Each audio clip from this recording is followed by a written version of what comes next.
Estamos dando unos minutos que terminen de entrar todos y comenzamos.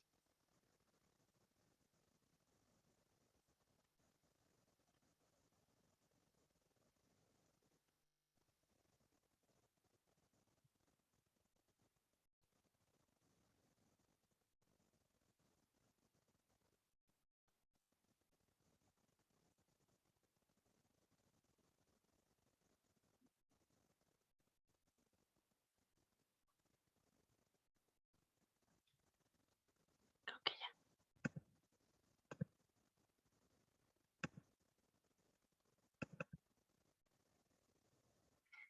Buenas tardes. Gracias por su presencia a la mesa 3, Impunidad, Corrupción y el Trabajo Pro Bono. Le doy la más cálida bienvenida a Lila Gasca, Ivette Montero y Maru Cortázar, directoras de los estándares Pro Bono México. Bienvenidas. También a Carlos Bello, quien será moderador de la mesa, y a Raúl Ibarra, quien nos dará las conclusiones. También quiero agradecer la presencia de la y los extraordinarios panelistas. Gracias, Gaby, gracias, Juan Francisco, y gracias, Santiago. Aprovecho la oportunidad para agradecer también a los colegios de abogados y a las firmas, quienes generosamente han dedicado su tiempo, experiencia para el impulso de este movimiento. Comenzaré presentando a Carlos Bello. Es licenciado en Derecho por la Universidad Iberoamericana, maestro en Derecho de las Telecomunicaciones por la Universidad Pontificia de Comillas y graduado en el programa de alta dirección del IPADE.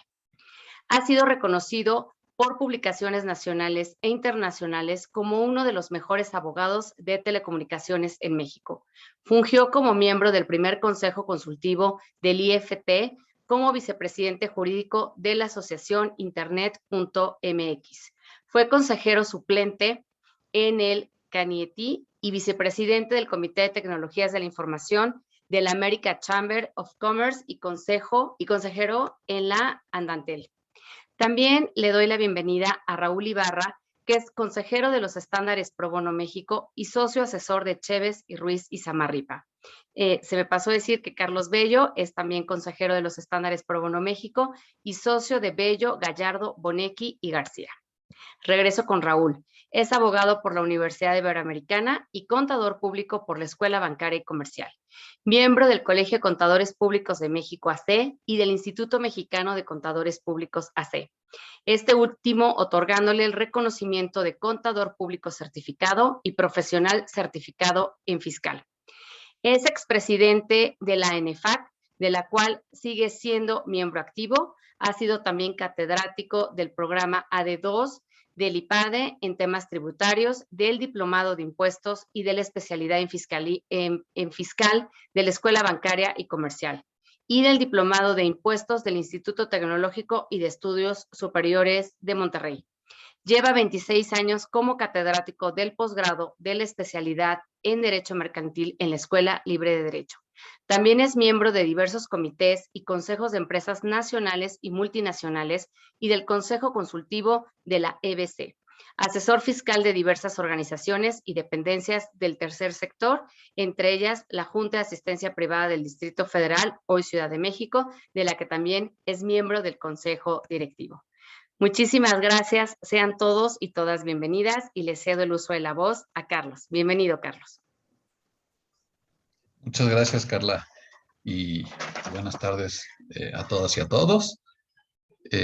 Muy emocionado y muy agradecido con los estándares Pro Bono para poder moderar esta mesa, que tenemos un panel de súper lujo, ¿no? Y me gustaría presentarlos así rápidamente para que pasemos a que nos compartan su experiencia, ¿no? Y ya los dejemos hablar para que es a lo que hemos venido y a lo que estamos aquí, ¿no? Entonces, tenemos a Gabriela Ortiz, que es integrante de Fortis Consultoría. Ella es abogada, maestra en Derecho y Litigación Penal por la Southwestern Law School, maestrante en Políticas Públicas y Género por FLASCO, especialista en Derechos Humanos por la Universidad del País Vasco y diplomada en Procesos Restaurativos y Análisis Político Estratégico. Ella ha estado involucrada en el proceso de implementación del sistema acusatorio en México desde el año 2006. Fue coordinadora del área de capacitación del INESIP en Buenos Aires, Argentina, y actualmente colabora en Fortis Consultoría. Voy a presentar también a Juan Francisco Torres Landa. Él es consejero de los estándares Pro Bono México, secretario del Consejo Directivo de México Unido contra la Delincuencia y socio del despacho Hogan Lovells, ¿no? Un despacho muy importante en México. Es licenciado en Derecho por la Facultad de Derecho de la UNAM, tiene maestría en Derecho Internacional de la Universidad de Harvard y especialidad tributaria del ITAM. Es secretario del Consejo Directivo de México Unido contra la Delincuencia. Ha sido profesor titular en varias universidades, entre ellas la UNAM, el ITAM, la Ibero. También ha sido orador principal en numerosos foros, tanto en México como en el extranjero. Actualmente es socio en Hogan Lovells y ha sido fundamental como consultor legal en varias inversiones extranjeras en México. Es un abogado muy, muy reconocido en México y con mucho prestigio. Y finalmente presento a Santiago Corcuera, que es miembro del Consejo Consultivo de Artículo 19 y miembro del Consejo Asesor de la Fundación Barra Mexicana. Licenciado en Derecho por la Ibero, donde personalmente lo conocí cuando estudié ahí. Tiene un LLM por la Universidad de Cambridge. Es miembro del Consejo Consultivo de Artículo 19. Fue miembro del Comité de ACNUR y actualmente forma parte del Grupo de Trabajo de las Naciones Unidas sobre Desapariciones Forzadas o Involuntarias. Fue abogado de la Comisión Interamericana de Derechos Humanos y de la Corte Interamericana de Derechos Humanos en el caso de Jorge Castañeda Goodman.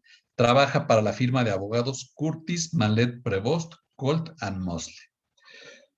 Como pueden ver, tenemos tres muy interesantes e influyentes personalidades, un gran enfoque en derechos humanos, y pues quiero ya empezar un poco la discusión, las exposiciones, y me gustaría darles oportunidad a cada uno de los panelistas si nos pueden contar brevemente lo que hace su organización.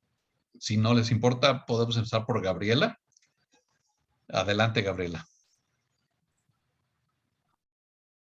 Hola, muy buenas tardes a todos y a todas. Es de verdad que un honor participar en este panel, como bien dijeron, de lujo, y pues desde luego agradecer a Estándares Pro Bono pues por organizar este espacio y pues por invitarme a participar aquí.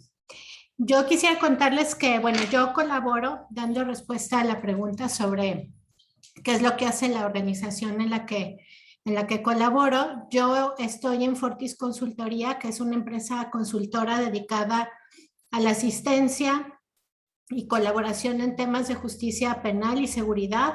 Nosotros tenemos oficinas en la ciudad de Monterrey y Nuevo León y trabajamos en distintas entidades del país. Estamos en Monterrey, Nuevo León y aquí en la Ciudad de México. Esta consultora nace en el contexto de la transición del sistema mixto clásico al sistema acusatorio hace 7 años. Y pues todos y todas sabemos que en 2008 surge la reforma constitucional de seguridad y justicia, y en 2014 se publica el Código Nacional de Procedimientos Penales, y a partir del 18 de junio de 2016 se implementa todo el sistema acusatorio en el país. En realidad hay quienes desdeñan que hablemos del nuevo sistema de justicia penal porque pues dicen que ya no es nuevo, que ya desde hace tiempo que se implementa o que se implementó, pero para mí es importante recordar que este sistema pretende terminar con una tradición procesal de más de 200 años, y sin duda esta transformación ha requerido pues la promulgación de nuevos instrumentos normativos, la transformación de estructuras institucionales, nuevos modelos de gestión, profesionalización, servicio de carrera, el desarrollo de capacidades, nuevas culturas organizacionales y demás. Entonces, bueno, pues me gustaría decir que todos estos requerimientos, y es algo que vemos pues desde Fortis, estos requerimientos que están en proceso o no han sido realmente cubiertos, y más bien estos atienden asignaturas pendientes. Por ello es que les digo que el sistema acusatorio, más allá de ser nuevo, es un sistema que aún se encuentra en desarrollo. Desde Fortis, ¿qué es lo que nosotros trabajamos? Pues trabajamos bastante temas relativos al fortalecimiento de este proceso de consolidación del sistema acusatorio desde temas de acceso a la justicia, derechos de víctimas, derechos de personas imputadas, fortalecimiento de las instituciones como fiscalías, tribunales, comisiones de víctimas, centros de justicia para mujeres, unidades de medidas cautelares y también, y desde luego que es muy importante, pues colaboramos con organizaciones de la sociedad civil, con la academia y con entidades del sector privado.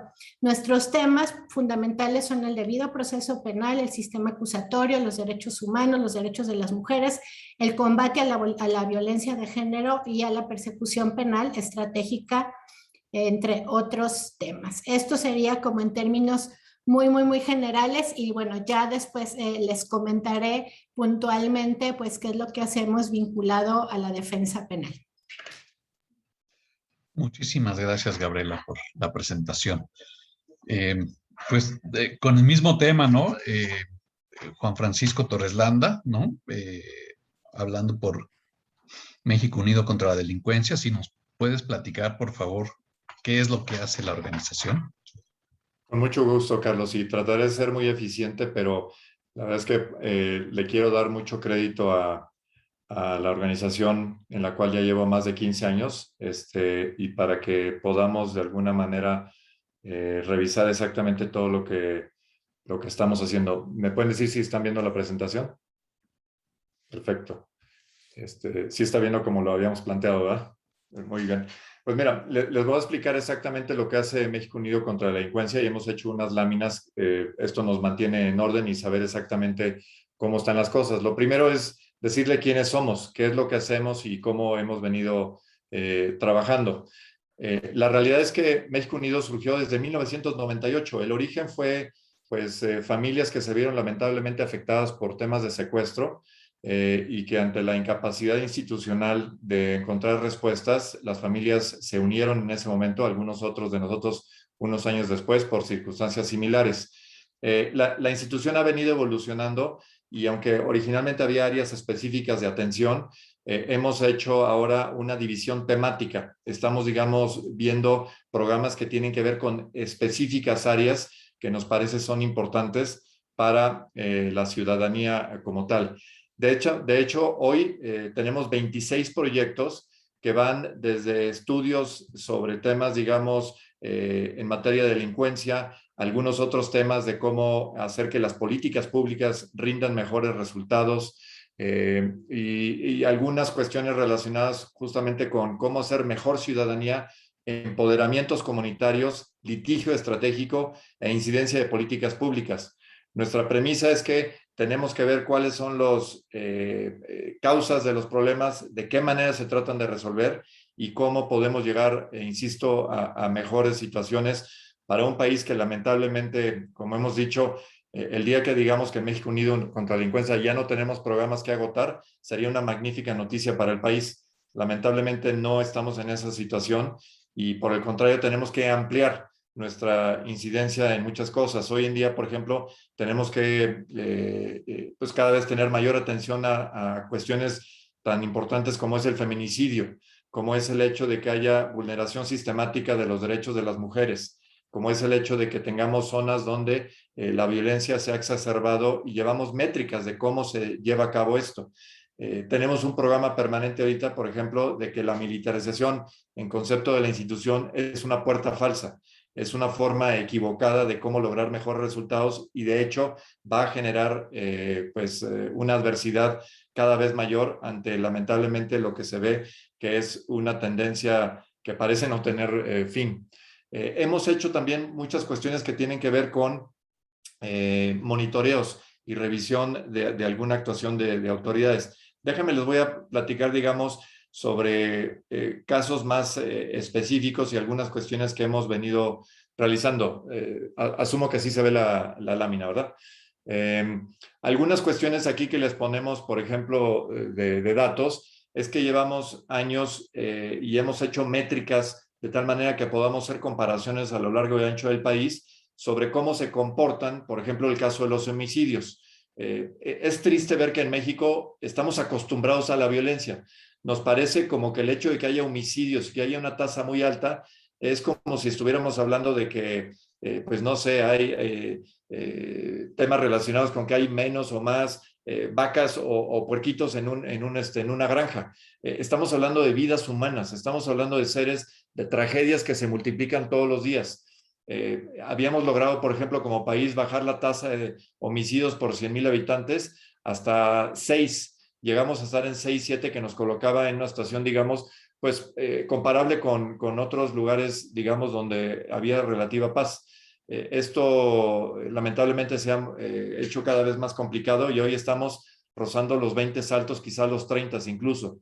De ese nivel ha sido, digamos, la multiplicación de estos problemas, y en estos atlas que ven ustedes ahí de homicidios llevamos a cabo estas cuestiones. En temas de políticas públicas hemos hecho bastante en lo que se refiere a todo el tema de política de drogas, que es un caso, y más adelante seguramente les hablaré un poco más sobre lo que se ha hecho sobre la materia, pero tiene que ver con un análisis para determinar qué es lo que pasa con una política pública, cuál es su incidencia en la realidad, en lo que son los objetivos y los resultados, y de qué manera se puede corregir si es que los resultados no son óptimos, como es lamentablemente el caso documentadísimo y clarísimo en materia de política de drogas.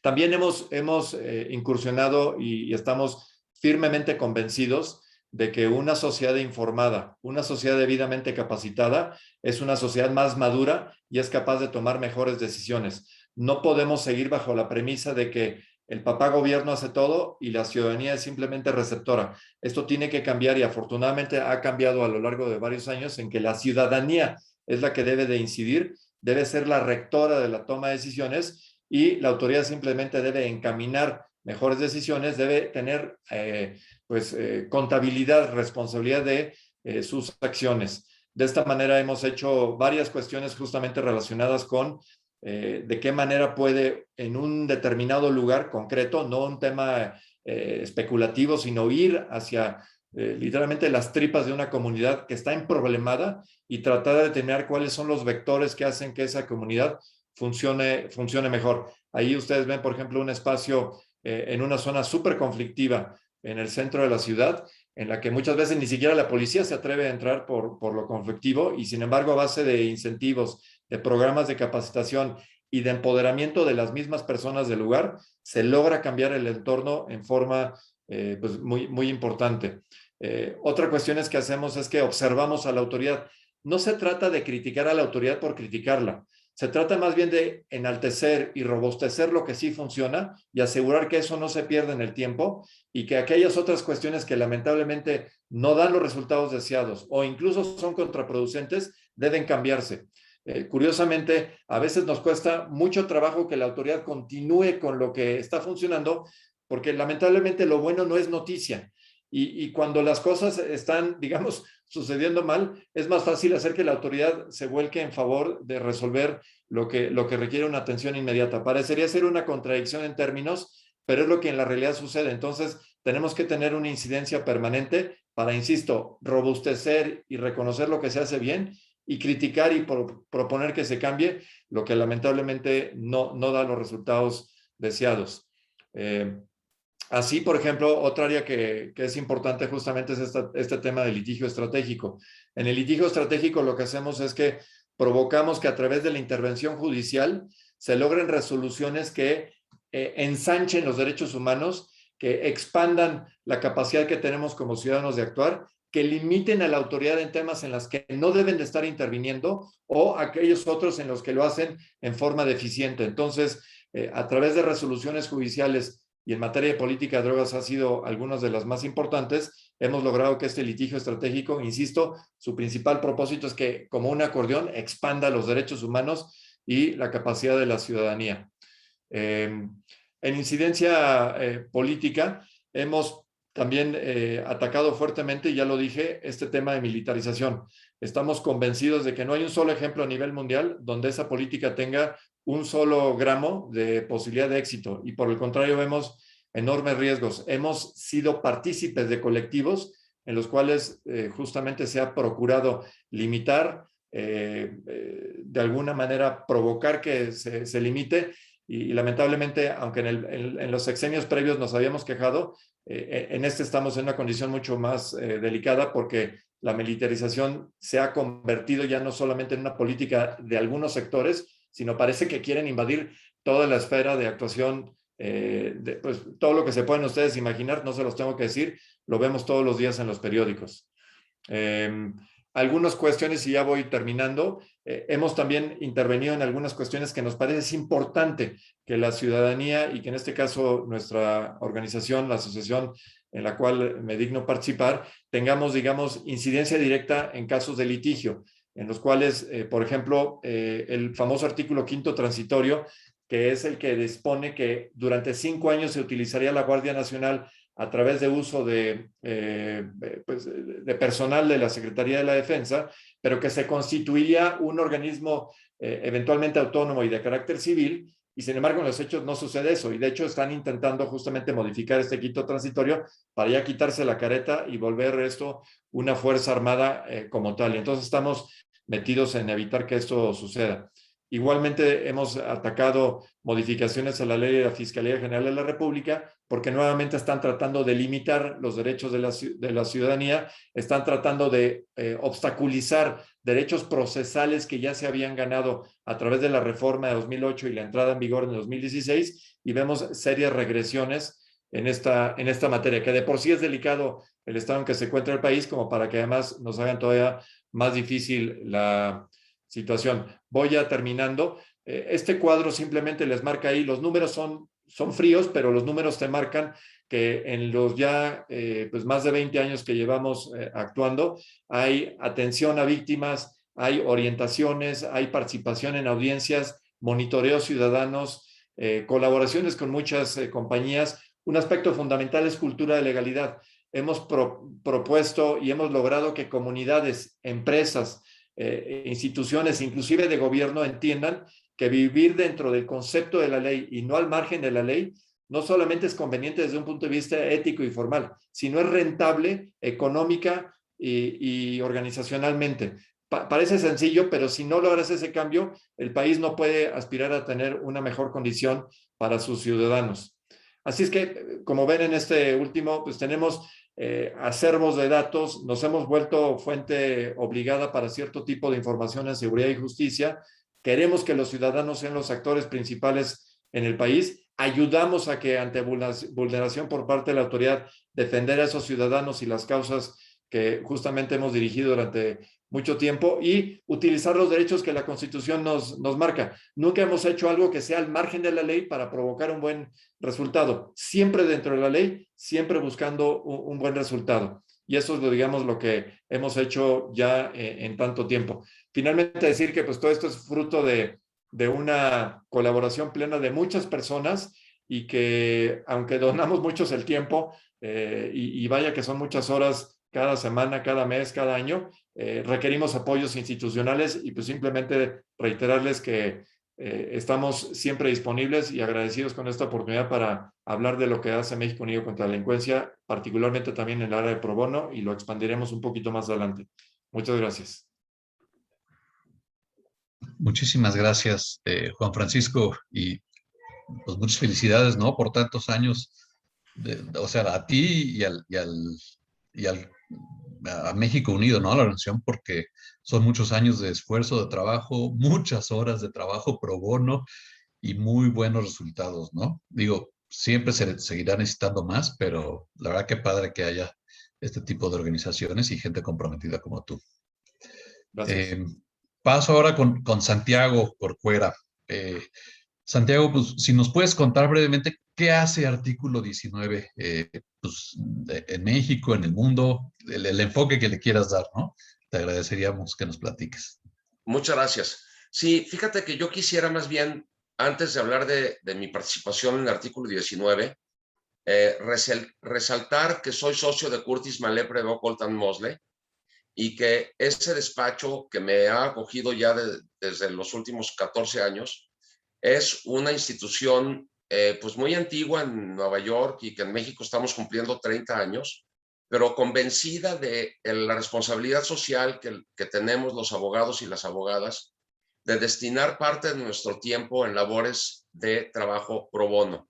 Si no fuera porque yo soy socio de ese despacho, y a lo mejor si hubiera permanecido en el despacho del que era socio antes, no en estos últimos 14 años no hubiera podido realizar las actividades que actualmente realizo y, por ejemplo, ser integrante del Consejo Consultivo de Artículo 19.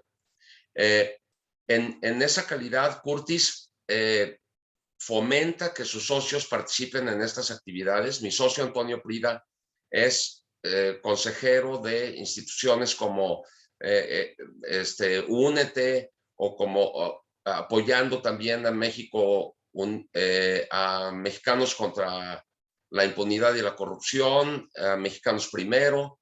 Yo en lo personal formando parte integrante de consejos consultivos como de Artículo 19 o de Impunidad Cero, colaborando en colectivos como en Seguridad Sin Guerra, como lo hace México Unido contra la Delincuencia, en contra de la militarización, litigando asuntos pro bono ante la Corte Interamericana de Derechos Humanos, participando en foros de las Naciones Unidas de manera honorífica, es decir, sin cobrar, como en el caso del Grupo de Trabajo sobre Desapariciones Forzadas, de la que fui integrante durante 6 años y su presidente durante 3, o del Comité contra las Desapariciones Forzadas de la ONU, o del Consejo Ciudadano del Sistema Nacional de Búsqueda de Personas Desaparecidas, del que fui integrante 3 años, y actualmente, pues, gracias a esa apertura de mi despacho, puedo continuar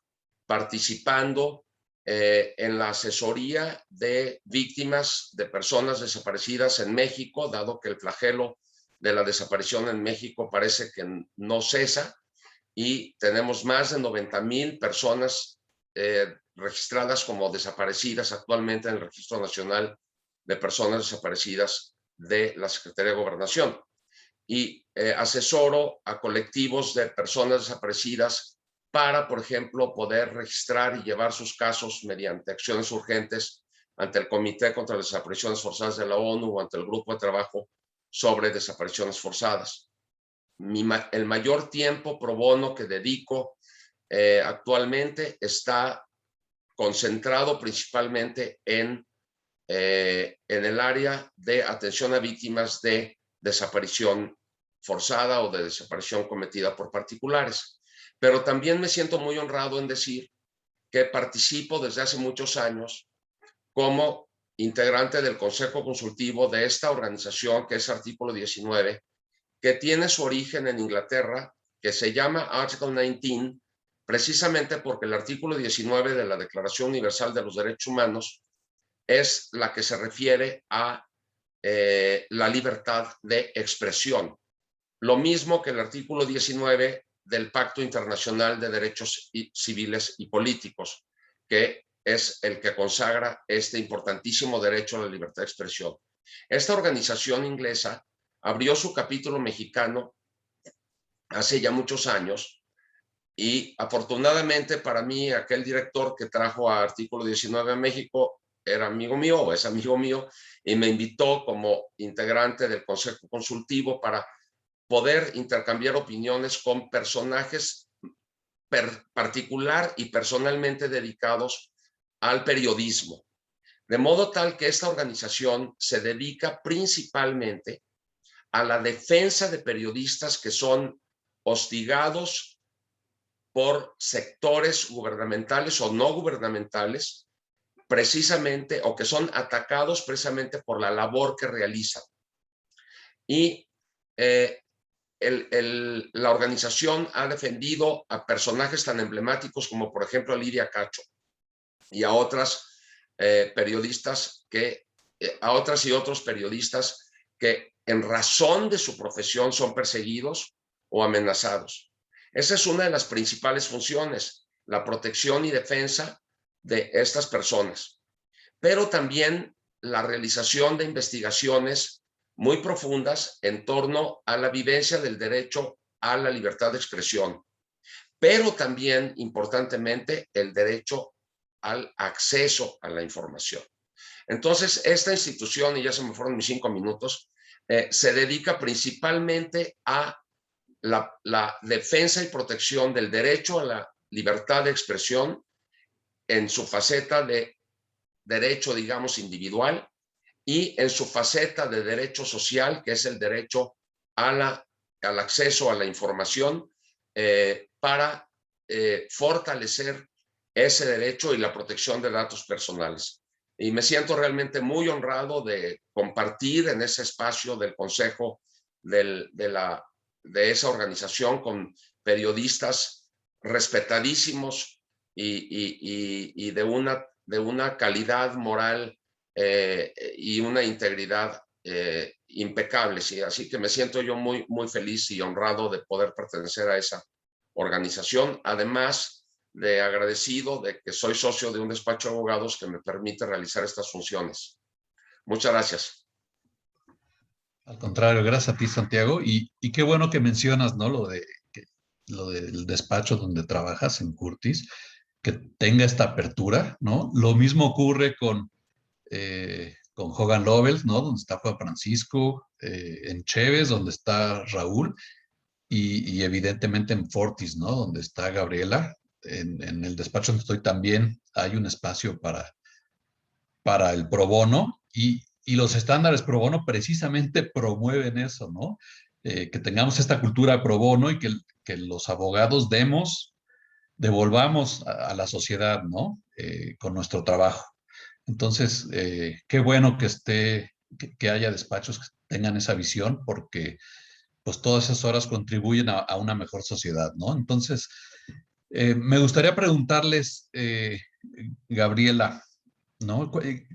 De los casos que has llevado, ¿cuál es el que más te ha gustado en lo personal, ¿no? ¿Y por qué? O sea, entrando ya como un tema personal, no necesariamente es el más importante, ni mucho menos, pero ¿cuál es el que más te ha gustado y qué razones, ¿no? nos darías para decir eso?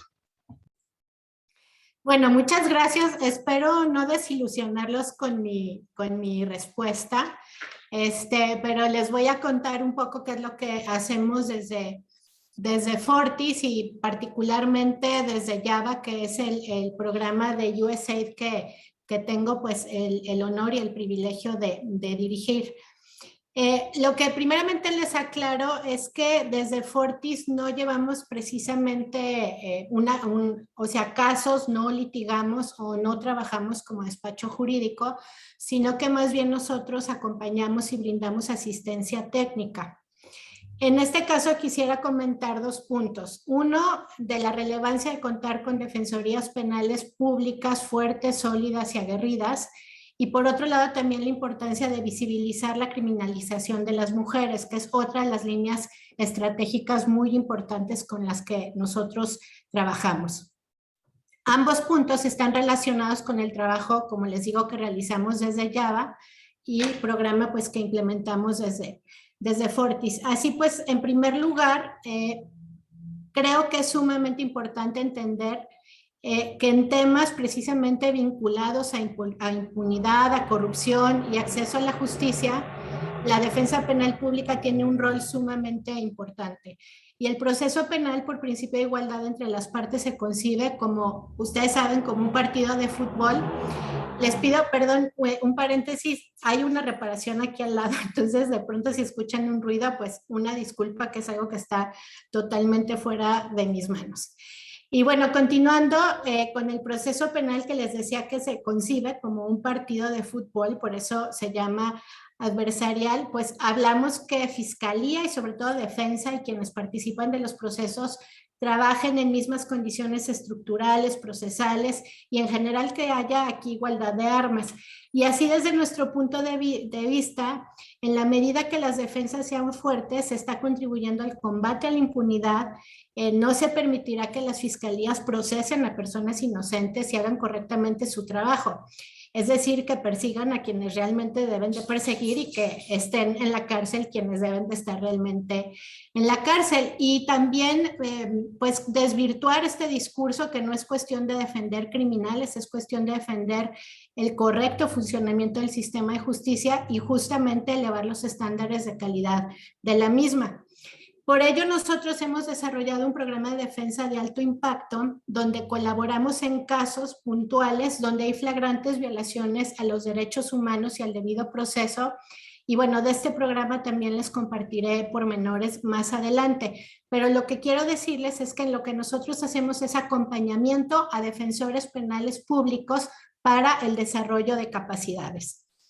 Y por otro lado, cuando les comentaba del tema de la criminalización de las mujeres, pues vale la pena recordar, por ejemplo, que en 2013 la Suprema Corte de Justicia de la Nación publica el protocolo para juzgar con perspectiva de género, y si ustedes recuerdan, pues este documento fue elaborado para atender las medidas de reparación ordenadas por la Corte Interamericana de Derechos Humanos en los casos del campo algodonero, Fernández Ortega, otros y Rosendo Cantú, y bueno, todos contra México ante la gravedad y lo que dice el protocolo, pues la misma sistematicidad de la violencia contra las mujeres, ¿no?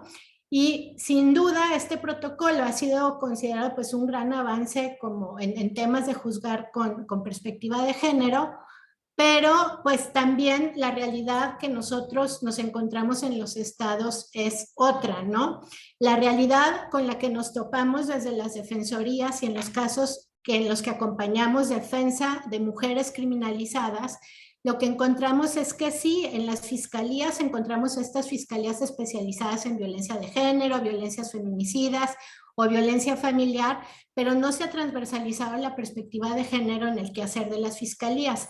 Y lo vemos que en unidades de investigación diversas, por ejemplo, como secuestros, como delincuencia organizada o estas fiscalías de homicidios y otro tipo de delitos que no tienen como esta etiqueta de violencia contra las mujeres. Y desde luego aquí es cuando hablamos nosotras de derechos de mujeres imputadas, que son estas mujeres sujetas al doble juzgamiento, el del proceso penal y también el juzgamiento sobre el incumplimiento del rol social, ¿no? Aquí tenemos a las malas madres, a las malas esposas, a las malas mujeres, y particularmente yo te diría que estos son los casos que pues a mí me apasionan mucho más. Hemos defendido varios casos al respecto.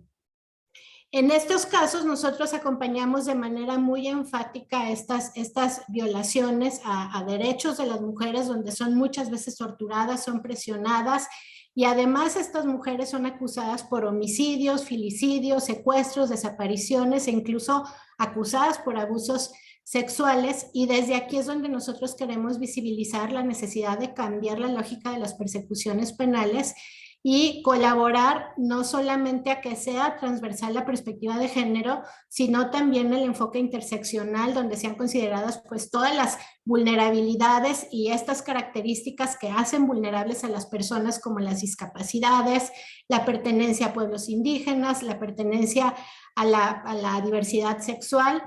Y bueno, afortunadamente hasta la fecha hay defensorías públicas que nos han abierto las puertas para empezar a transversalizar no solamente estos litigios o estas especificidades en los litigios, sino dentro de sus estructuras.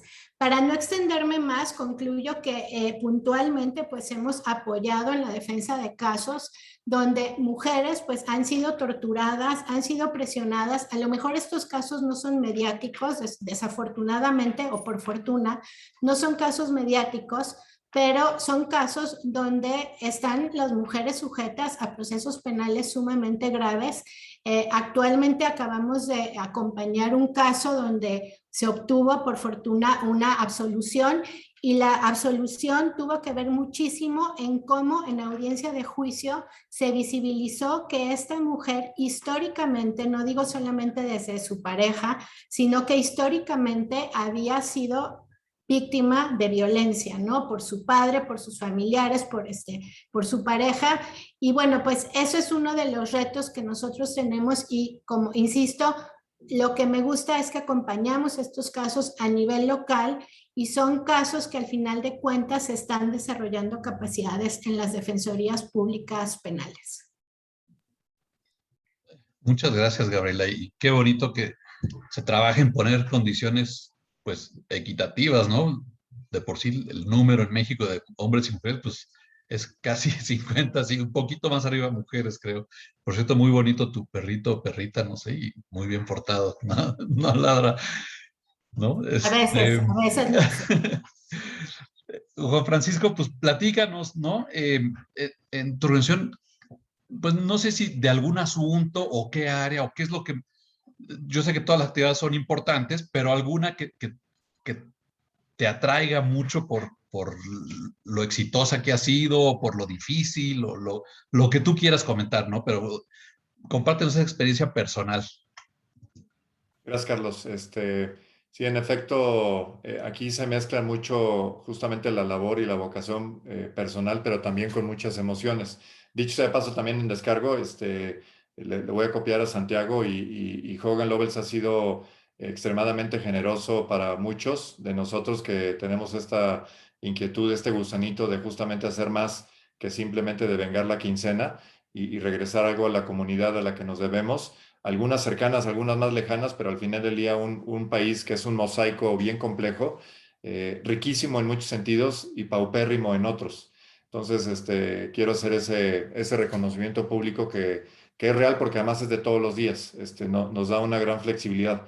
Es cierto que le robamos algo al sueño para que las horas facturables tampoco se disminuyan demasiado, pero la vocación de la oficina a nivel mundial ha sido justamente de ser cuidadosos de que los abogados que estamos de alguna manera en una situación privilegiada podamos ser consecuentes con lo que es quienes no tienen acceso a justicia, quienes no tienen acceso a simplemente la vigencia de la ley, ¿no? Algo que debería ser automático y sin embargo no sucede así. Y eso me sirve justamente de entrada para hablar de lo que para mí representa el caso más emblemático y probablemente a muchos no les sorprenderá que hable justamente del tema de política de drogas. Pero vale la pena hablar de eso porque muchas veces, aunque lo hemos venido hablando ya, esto data desde 2010, 2011, que esto empieza a fraguarse como una necesidad.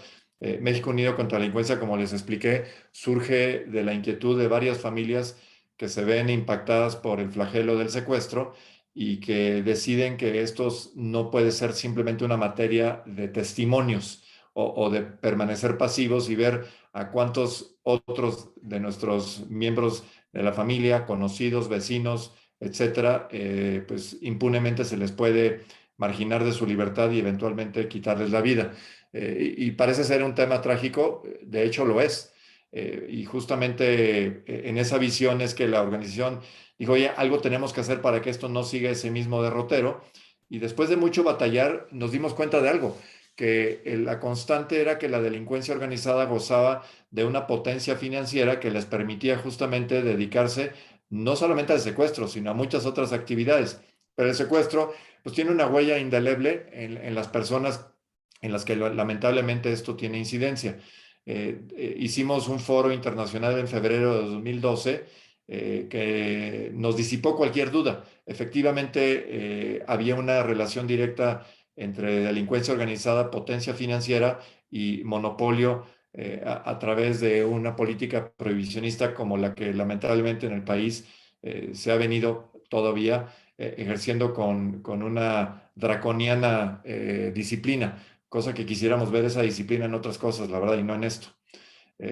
Pero después de hablar con el Ejecutivo, con varios ejecutivos, de hecho, y el Legislativo nos decía, mira, sí tienen razón, efectivamente los datos que nos proponen son contundentes.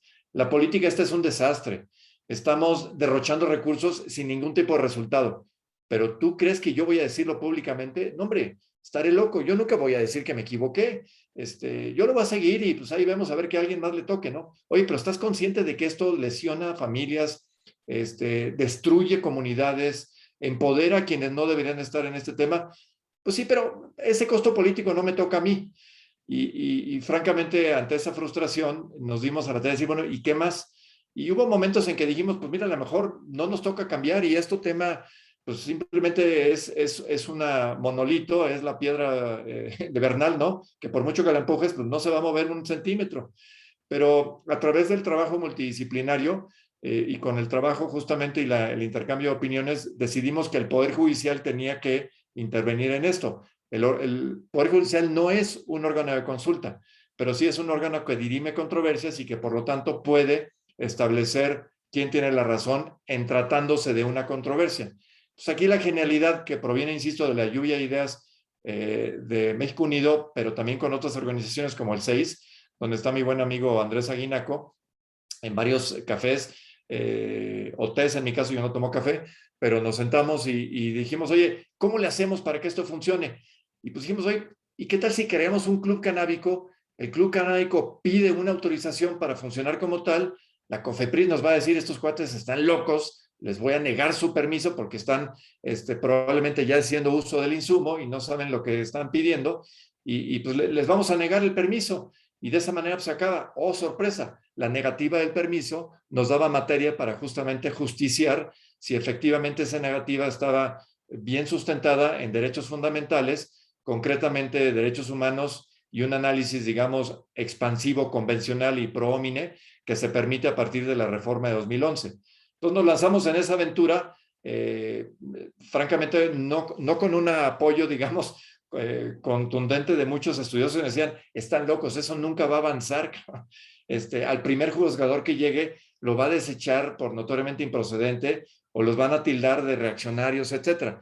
Pero la verdad es que la demanda estaba bien planteada y la teníamos lista para la negativa, y la negativa llegó, la presentamos y sé que me tengo que apurar, pero bueno, eventualmente llegamos a la corte después de un proceso tortuoso en que un juez de distrito nos negó el amparo, pero nos dijo, mira, tienen toda la razón, pero esto es demasiado caliente para mí, no puedo firmarlo yo, necesito que alguien más arriba se aviente este tiro. Llegamos al colegiado, logramos la atracción por parte de la primera sala, y ahí fue un año completo en que finalmente esto iba hacia un lado, hacia otro, entre que se convencían y decían esto no jala, se puede malentender, hay temas que no explorados, etcétera, y eventualmente el 5 de noviembre de 2015 finalmente llegamos a la resolución que avaló justamente que la política prohibicionista, ya sabíamos nosotros que era desastrosa desde un punto de vista económico, de un punto de vista social, de un punto de vista programático, pero a partir de esa fecha sabemos que la política es anticonstitucional.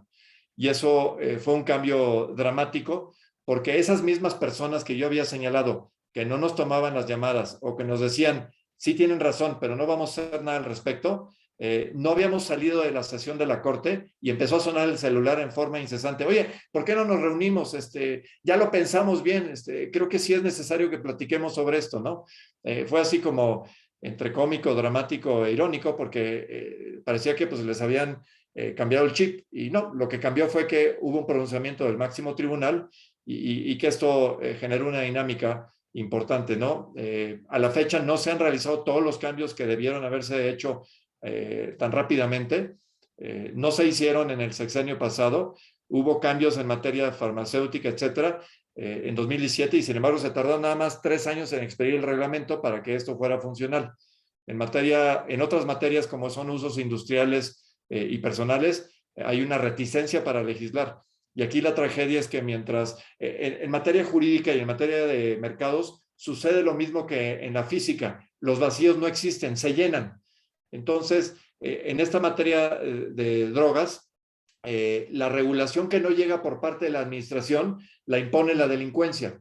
Entonces, la decisión es muy sencilla para el Estado mexicano. ¿Quién quieres que regule? ¿Que regule la autoridad constituida con un criterio sanitario, científico, médico, o prefieres que siga regulando la delincuencia organizada? Hoy, salvo la parte médica que finalmente regularon, en las demás materias, y estoy hablando de marihuana, pero en realidad me podría referir a todas las demás drogas, la decisión institucional, y hay que decirlo tal cual, del Estado mexicano, es que el Estado mexicano no quiere regular y prefiere que lo haga la delincuencia, obsequiándole además un monopolio importantísimo en materia económica, que es lo que provoca que las autoridades estén disminuidas e incapaces de imponer, digamos, el orden institucional en cosas tan sencillas como podrían ser tránsito, como podrían ser asociación, como podría ser libertad de trabajo, etcétera. O sea, la onda expansiva de lo que esto significa afecta, estoy seguro, a todas las personas que tenemos el privilegio de pisar este suelo tan querido.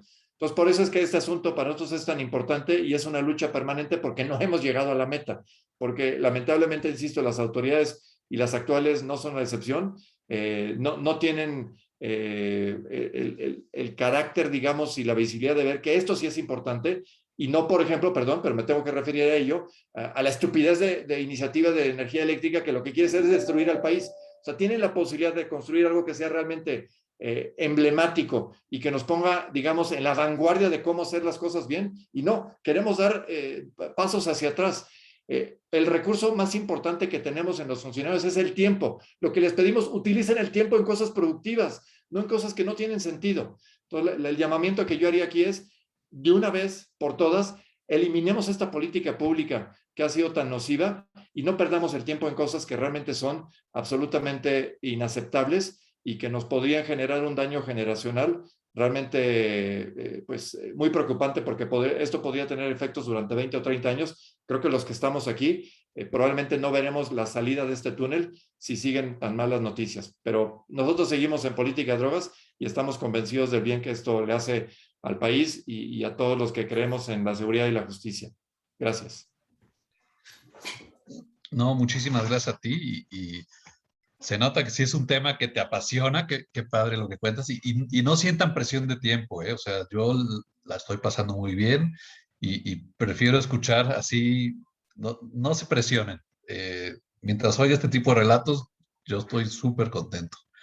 Ahora paso con Santiago. A ver, Santiago, cuéntanos en el artículo 19, ¿qué es algún caso que te haya llamado mucho la atención, te gustara, ¿no? Desde tu perspectiva Bueno, personal, ¿no? Para que entendamos. y vuelvo mejor a decir que, claro, en el artículo 19 han habido algunos casos importantísimos. Resaltaría yo el caso de Lidia Cacho, que llegó incluso al Comité de Derechos Humanos de la Organización de las Naciones Unidas, y que fue la primera vez que el Estado mexicano, ya en este sexenio, tuvo que realizar una ceremonia de disculpa pública en favor de ella, gracias al dictamen del Comité de Derechos Humanos de las Naciones Unidas en relación con ese caso tan emblemático. Pero la verdad es que mi función adentro de México Unido contra la Delincuencia, de artículo 19, en mi calidad de consejero consultivo, pues no es realmente en función de litigante o de asesor jurídico. Estoy ahí en mi calidad de consejero y, por supuesto, participo y ayudo a la institución con mis opiniones jurídicas, pero no soy el artífice de los casos que ellos han litigado y como que me siento, me parece que no sería apropiado de mi parte presumir esas actividades en las que yo no he participado. Caso distinto, por ejemplo, en el caso que acaba de mencionar Juan Francisco, en donde él es artífice de la idea, él junto con Andrés y sus demás colegas llevaron ese asunto. Así que quisiera tal vez mejor mencionar algunos de los asuntos que desde Curtis he podido llevar como abogado y que en mi calidad de abogado en la función pro bono, es decir, que no he cobrado honorarios por llevar esos asuntos. Y brevemente quisiera referirme a dos en los que he participado ante la Corte Interamericana de Derechos Humanos. El primero, en donde yo fui, y me siento muy honrado de haber sido representante de Jorge Castañeda Goodman, después de que Fabián Aguinaco Bravo y Gonzalo Aguilar Sincer, mi queridísimo Gonzalo, que en paz descanse, que fue quien tuvo en realidad la idea, litigaron ante los tribunales nacionales la negativa del Instituto Federal Electoral de otorgarle a Jorge Castañeda Goodman su constancia de candidato a la presidencia de la República, porque la legislación en aquel entonces solamente preveía que para cualquier cargo de elección popular solamente podía ser candidata a aquella persona que fuera postulada por un partido político. Y ante esa restricción y la derrota que se sufrió ante la Suprema Corte de Justicia de la Nación, llevamos el caso ante el Sistema Interamericano de Derechos Humanos. En ese caso ahí el leading counsel, digamos, acompañado por Fabián y por Gonzalo, era yo, por mi especialidad en el área de Derecho Internacional de los Derechos Humanos. La experiencia fue verdaderamente inolvidable, el haber podido litigar ese caso ante la Comisión y haber llegado a la Corte Interamericana y haber viajado a San José de Costa Rica y haberme enfrentado ante el Estado mexicano y ante los jueces de la Corte Interamericana de Derechos Humanos y haber argumentado el caso en favor de Jorge, mi querido amigo Jorge, con quien desarrollé una amistad entrañable a lo largo de los años en razón de ese caso, y que hayamos recibido una derrota muy fuerte en relación con la parte sustantiva, porque la Corte no nos dio la razón de que la restricción para ser postulado como candidato fuera irrazonable y por lo tanto inconvencional, pero sin embargo obtuvimos una victoria muy importante en el sentido de que se reconoció que Jorge Castañeda no tuvo realmente un recurso efectivo que pudiera hacer que se impugnaran normas de carácter electoral como inconstitucionales o inconvencionales. El efecto de esta sentencia o de lo que venía como la sentencia fue la reforma constitucional al artículo 99 para darle o dotar de facultades al TRIFE para realizar control difuso de constitucionalidad. Incluso antes de que llegara la sentencia, el poder reformador de la Constitución lo hizo en razón del caso de Castañeda. Dijo, si no nos apuramos, nos van a condenar. Como de todas maneras los condenaron, porque en el caso de Jorge esa legislación no existía. Pero no es poca cosa decir que el caso de Jorge Castañeda contra México ante la Corte Interamericana de Derechos Humanos fue lo que provocó la primera rendija o la primera ventana del rescate de la función del control difuso de constitucionalidad y convencionalidad por un órgano distinto a los tribunales de amparo, digamos. Después, otro caso en el que tuve el gran honor de participar, no como litigante, pero sí como acompañante de los representantes de las víctimas e invitado por Tita Radilla y los abogados de Tita y de Rosendo y de Andrea, fue precisamente el caso de Rosendo Radilla Pacheco, en donde tuve el honor de ser invitado a participar como perito en los estándares internacionales sobre desaparición forzada de personas, dado que en aquel tiempo yo fungía como presidente del grupo de trabajo sobre desapariciones forzadas.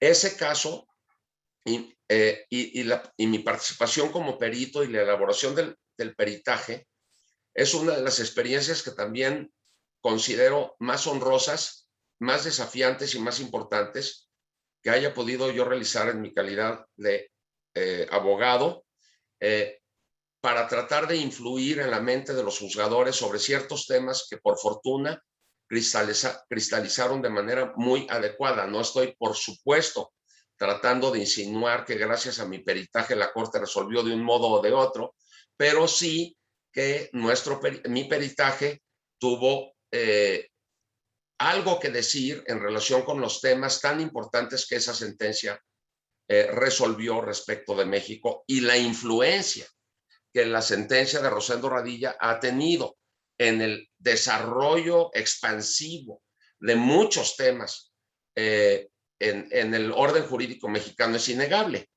El control difuso de constitucionalidad in toto, no nada más en materia electoral, sino en general, proviene de la interpretación de la sentencia que se hizo de Rosendo Radilla a la luz de la nueva reforma constitucional del 2011 con el expediente 912.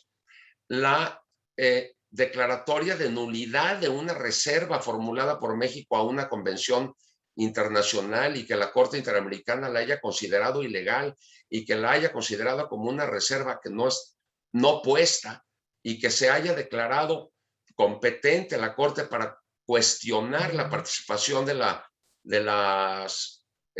jurisdicción militar en este tipo de casos, me parece de la mayor importancia.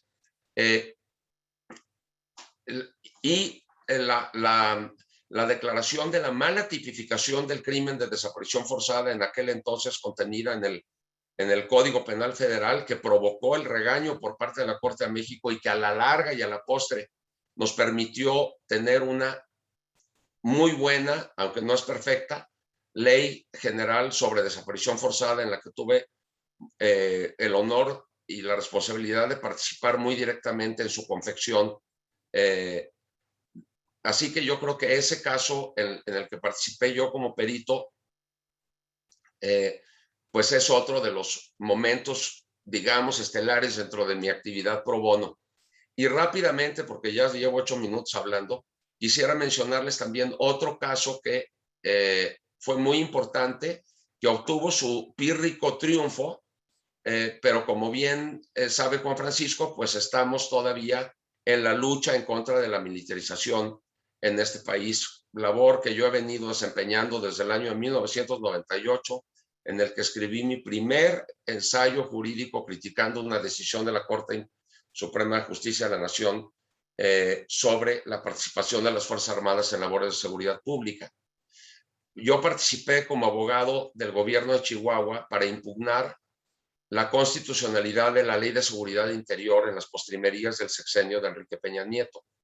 Yo tuve el honor de representar al gobierno de Chihuahua por invitación del gobernador Corral, a quien conocí por chiripa en una cena, y platicando allí, algún chihuahuense, mi amigo y entonces director del Departamento de Derecho de la Ibero, le dijo al gobernador: por cierto, Santiago es presidente del Comité contra las Desapariciones Forzadas de la ONU. Y entonces como que el gobernador se despertó y me dijo: tú estás metido en esto de la ONU. ¿Eso qué?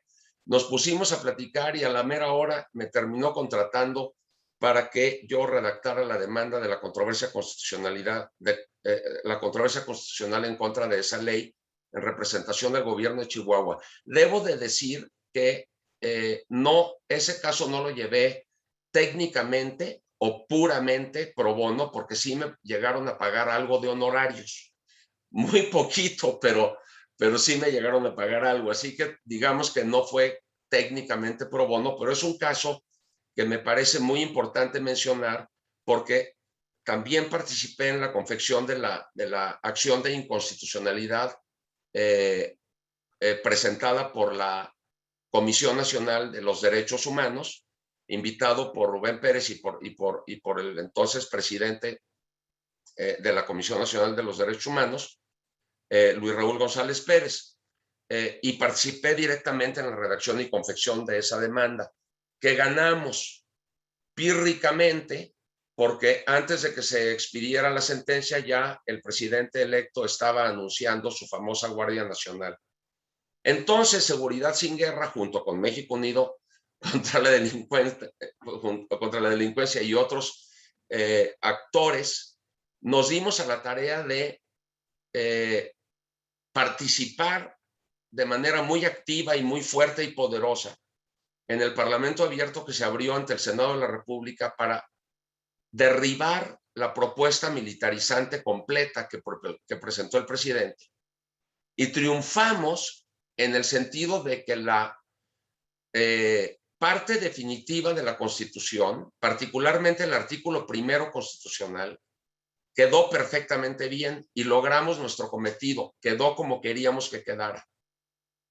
Pero lo malo es la parte transitoria, que como refería Juan Francisco, establece que durante 5 años las Fuerzas Armadas podrán continuar realizando las tareas de seguridad pública y que mientras la Guardia Nacional se configura como una verdadera corporación de carácter civil, pues se continuará echando mano de las Fuerzas Armadas en estas labores y muchas más, como ya dijo Juan Francisco. Pero bueno, la reforma de la Guardia Nacional es solamente en materia de seguridad pública. Ahora se viene otra batalla en la que estoy comprometido y que estoy seguro que Seguridad Sin Guerra estará dando la batalla, y ahí nos verán trabajando, oponiéndonos en parlamentos abiertos que ojalá y se abran a la reforma constitucional en materia de Guardia Nacional, porque el presidente quedó descontento de nuestra victoria en cuanto a la reforma del artículo 21 y que solamente se le hayan dado 5 años para que continuara con su militarización. La presión de las Fuerzas Armadas seguramente es tremenda. Ya pasaron más de 2 años, sobran menos de 900 días para que se suponga que las Fuerzas Armadas se regresen a los cuarteles, y los marinos a sus buques. Y entonces ahora quieren que eso no suceda y mejor regresar a la propuesta original y hacer que la Guardia Nacional, imagínense, no sea una corporación civil, sino que pase directamente a estar adscrita a la Secretaría de la Defensa Nacional.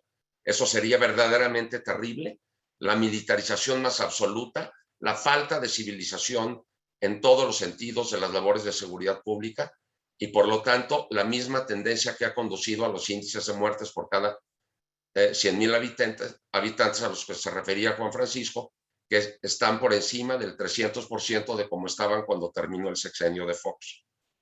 Así que pues ahí estaremos trabajando pro bono como juristas, tratando de convencer a las senadoras y a los senadores, a los diputados y a las diputadas que voten en contra de esa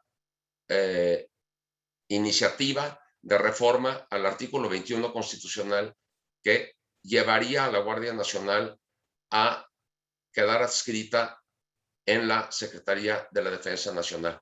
Menciono estos 3 casos, además de solamente de refilón decir que mi participación en los 3 órganos o 4 órganos de Naciones Unidas en donde he sido electo y participante ha sido pues de las experiencias más hermosas, más honrosas y más comprometidas que he podido desempeñar en mi vida, sobre todo porque me ha dado la maravillosa oportunidad de adquirir cercanía con las víctimas de las más terribles violaciones de los derechos humanos, como pueden ser aquellas que provienen de las desapariciones forzadas. Es por ellas, por las víctimas, por quien hago este trabajo. Muchas gracias.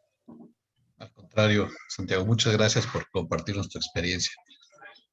Si les parece, a ver, hay una pregunta del público, es para Juan Francisco, te la voy a leer y después paso a hacerte una pregunta a ti, Gabriela, y después a Santiago, ¿no? Porque ya estamos acercándonos y no quiero que nos agarren las prisas y estemos corriendo, ¿no? Entonces, la pregunta del público dice, buenas tardes, pregunta para Juan Francisco Torres Landa. ¿Consideras que el recién firmado entendimiento bicentenario entre México y Estados Unidos tendrá algún impacto sobre el consumo de droga y el número de homicidios en ambos países? Muchas gracias, ¿no? Y felicidades por la excelente labor que la organización, que el MUC lleva a cabo. La pregunta la hace Juan Pablo Cervantes. Gracias, sí, conozco bien a Juan Pablo y gracias por la oportunidad. Me encantaría decirte que sí, Juan Pablo, pero no, de hecho lo veo en sentido opuesto. Me parece que estos acuerdos tienen que ver con una visión lamentablemente todavía muy sesgada en favor de sostener la prohibición. Como ustedes saben, a pesar de que en Estados Unidos ya hay más de 30 estados en que en la legislación estatal, valga la redundancia, ellos han orientado a una política regulatoria, no punitiva en materia de cannabis. Y en Oregon, por ejemplo, ya le hicieron extensiva a todas las drogas, o optar por una regulación, perdón. En materia federal, en Estados Unidos, sigue vigente la prohibición y el andamiaje en tratados internacionales. Entonces, nuestro país ha sido timorato, ha sido muy tibio, en que a pesar de que la tendencia clarísima en Estados Unidos, que fue quien nos metió en esta lamentabilísima política que no tiene, insisto, un asidero lógico en resultados, ese acuerdo al que haces tu referencia, que me parece que en frente a Iniciativa Mérida, ahora Acuerdo Bicentenario, pues hay un mensaje de nomenclatura política, pero la verdad es que el fondo sigue siendo más o menos el mismo y hace aceptar ayuda en lo que les conviene y en lo que nuestro país está dispuesto a ceder. Pero en los temas de fondo, donde tendría que haber la calidad de estadista y la calidad de ser disruptivo y velar por los intereses de la nación, yo no lo veo en ese ni en ningún otro acto. Así es que no, me gustaría decirte la respuesta, pero mentir no me sale y no voy a fallar a esa tendencia, digamos, de decir las cosas como son. Gracias. Al contrario, gracias a ti, Juan Francisco, por la respuesta. Y Gabriela, uno de los temas es, ¿no? Una organización como la tuya, ¿no? ¿Cómo se organiza para sus trabajos? ¿No? Si se ayudan de algún externo, si el trabajo pro bono ayuda, por ejemplo, los estándares pro bono, pues están tratando de como lo dice su nombre, estandarizar, ¿no? Que los abogados hagan ese trabajo pro bono. Entonces, ¿cómo te vendría a ti o qué ayuda podrías necesitar de más abogados pro bono y cómo los podrías organizar, ¿no? Igual me dices, oye, pues no tenemos capacidad de organizar gente, o sí, pero yo creo que la ayuda pues siempre sería bienvenida. ¿Cuál sería tu punto de vista, Gabriela? Bueno, muchas gracias. Voy a hablar en términos muy generales de Fortis, voy a hablar nuevamente, espero no ser reiterativa, y después voy a compartirles un poco de más pormenores sobre este programa de defensa de alto impacto, porque ahí es donde viene pues esta posible articulación o colaboración, sobre todo de postulantes, de despachos, ¿no? Con las defensorías penales públicas que pues yo podría decir que hasta la fecha hay ejercicios al respecto, pero no es algo común, ¿no? Encontrar como esta colaboración de abogadas y abogados de despachos con defensores y defensoras públicas pues en diversas actividades. En Fortis trabajamos varios proyectos, implementamos varios proyectos, sobre todo con énfasis en cooperación internacional. Trabajamos con distintas agencias de cooperación, con INL, con la GIZ, la cooperación alemana, también con USAID. Yo particularmente dirijo un programa de USAID, y bueno, también trabajamos con gobiernos locales o con entidades públicas específicas en estos temas de consultoría. Y como les he comentado, pues nuestros temas son pues derechos de las mujeres, proceso penal, persecución estratégica. Ahora, una de las cuestiones que fue, o bueno, uno de los productos que fue como el sello de Fortis fue la generación o la creación de modelo de 3 pisos como nuevo modelo de gestión en las fiscalías en el contexto de la transición o del sistema acusatorio.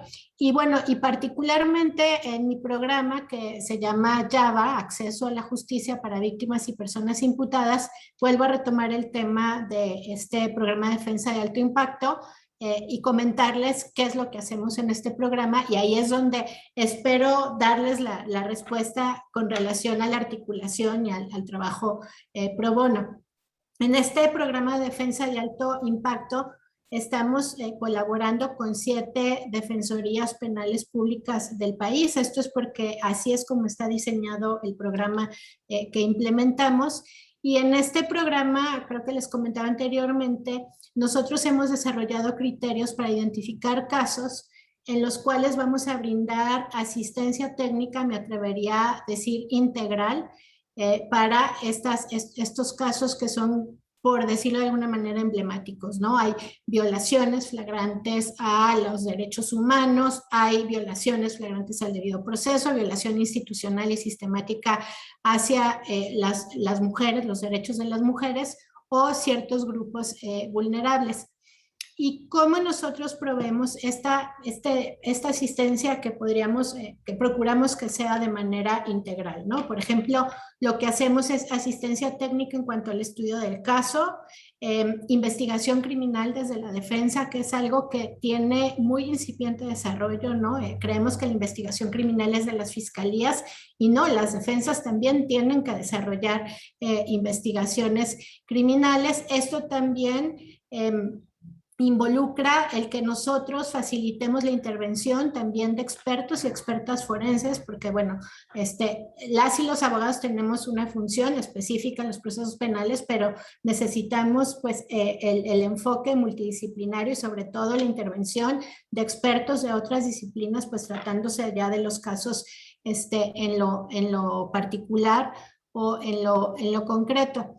Y algo que hay que mencionar, y es como base también de nuestra colaboración y de nuestro trabajo, es el tema, o sea, en cuanto a las colaboraciones externas y a las necesidades, sobre todo que tienen las defensorías penales públicas, es lo que voy a retomar, lo que recientemente dijo México Evalúa en Hallazgos, que lo presentó hace algunos días, y nos comentó cómo se retratan, digamos, las asimetrías entre las distintas partes que participan en un proceso penal. Hablo de fiscales, de defensores, defensoras y asesoras jurídicas victimales. Y lo que decía México Evalúa respecto a la asignación de recursos en los estados, decía que en la media nacional las defensorías reciben 8 centavos por cada peso que reciben las fiscalías y las comisiones ejecutivas de atención a víctimas reciben tan solo 32 centavos por cada peso que reciben las defensorías. O sea, es decir,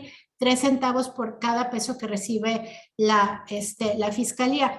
Entonces, ¿qué es lo que pasa si partimos desde una visión presupuestal? Pues que esto impacta muy significativamente en las distribuciones y las cargas de trabajo que tienen las defensoras y los defensores, las posibilidades de diligenciar los casos, y bien sabemos, como les decía, la defensa, y ustedes que bueno, aquí mis copanelistas son expertos en litigios y en la materia, pues saben bien que una defensa técnica, una defensa adecuada, pues no involucra solamente leer la carpeta de investigación, sino hay que involucrar muchos recursos humanos y materiales, como realizar entrevistas, buscar a testigos, acudir a distintos lugares, visitar recurrentemente a la persona imputada, y si está en prisión, pues eso también es una diligencia en específica, como les mencionaba, realizar peritajes, apoyarse de externos y de especialistas, y definitivamente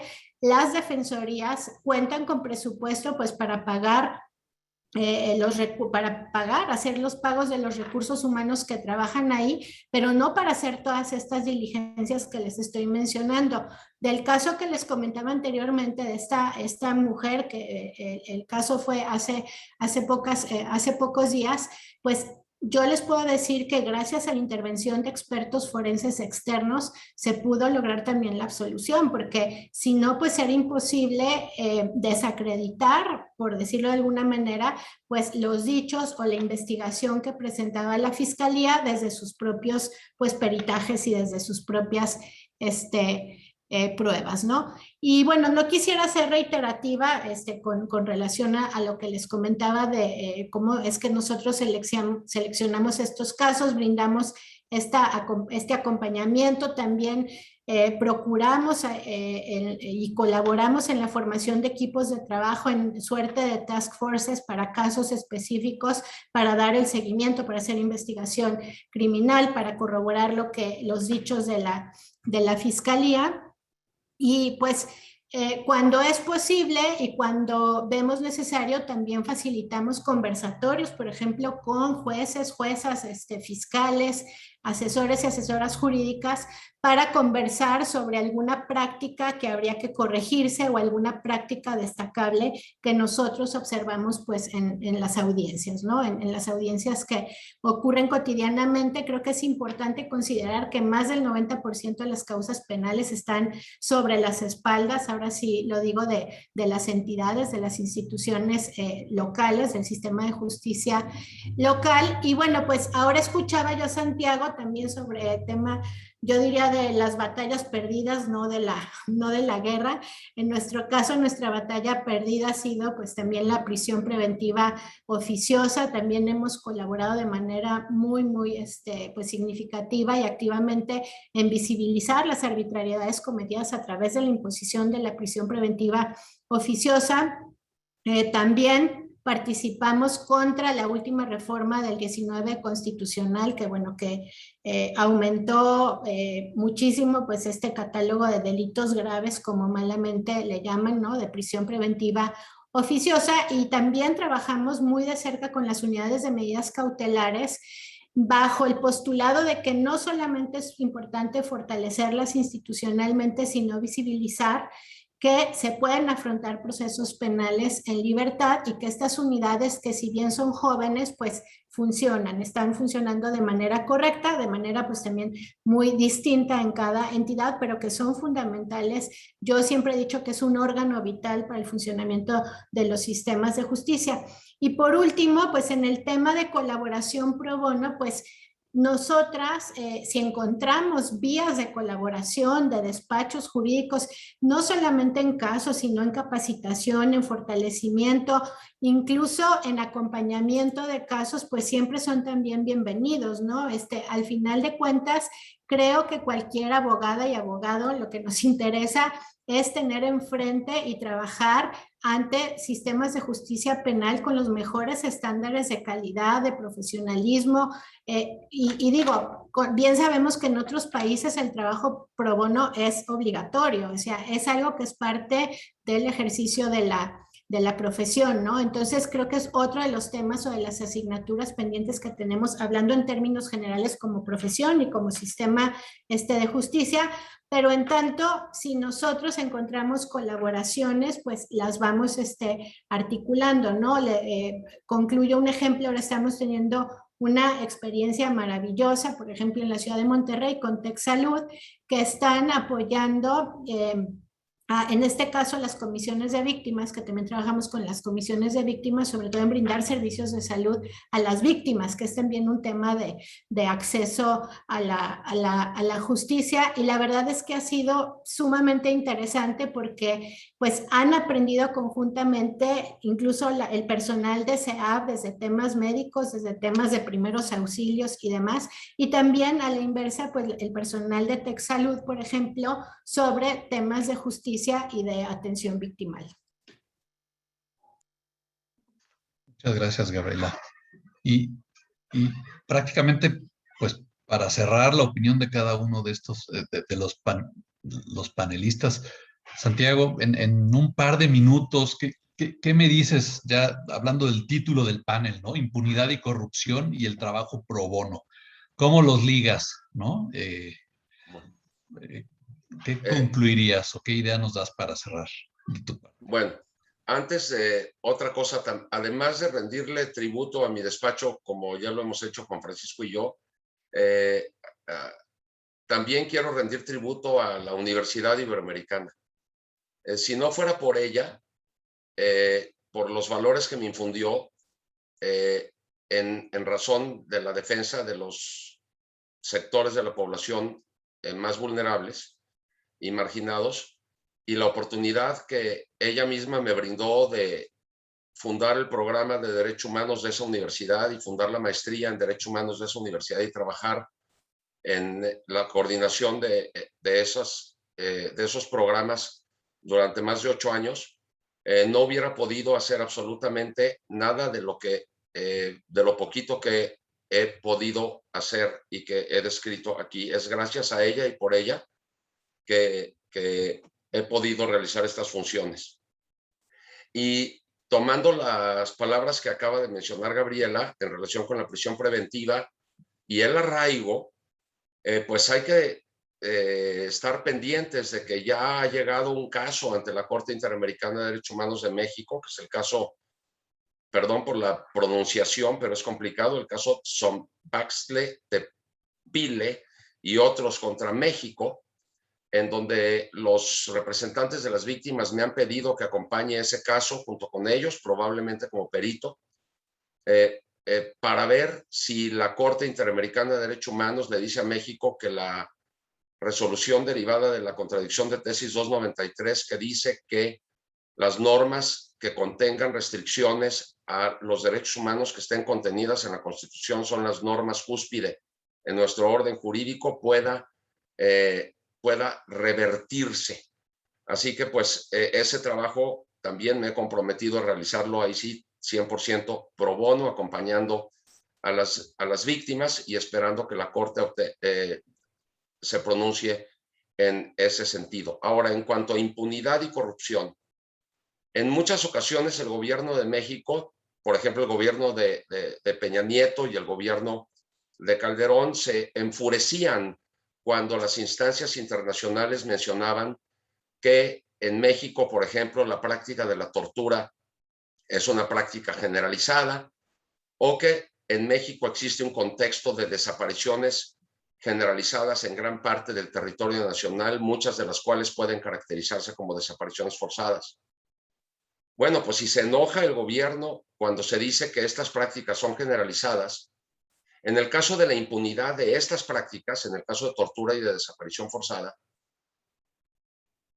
para que no se enoje el gobierno de que digamos que la impunidad es generalizada, pues más bien tenemos que decir que la impunidad en estos casos es prácticamente absoluta. Tenemos más de 90,000 personas desaparecidas y solamente 30 tal vez, o yo no sé cuántas, pocas sentencias y algunas de ellas no definitivas en relación con desaparición forzada, no se diga en casos de tortura.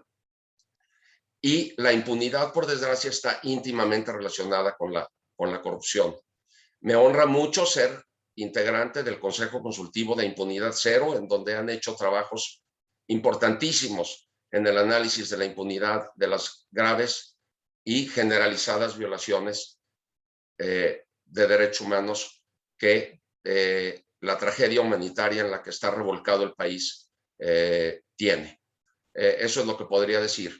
Y finalmente, también, ¿por qué no decirlo? Que no lo he dicho, que me siento también muy honrado en ser integrante del Consejo Consultivo de la Fundación de la Barra Mexicana de Abogados, que se encarga de estas cuestiones y patrocina esta actividad académica tan importante. Muchas gracias, Carla, nuevamente por hacerme partícipe de esta importante actividad. Muchas gracias, Santiago. Juan Francisco, pues para cerrar con tu participación, tú, y viendo el título de la presentación de impunidad y corrupción y el trabajo pro bono, creo que tú tienes un muy buen entendimiento de cómo se relacionan estas tres.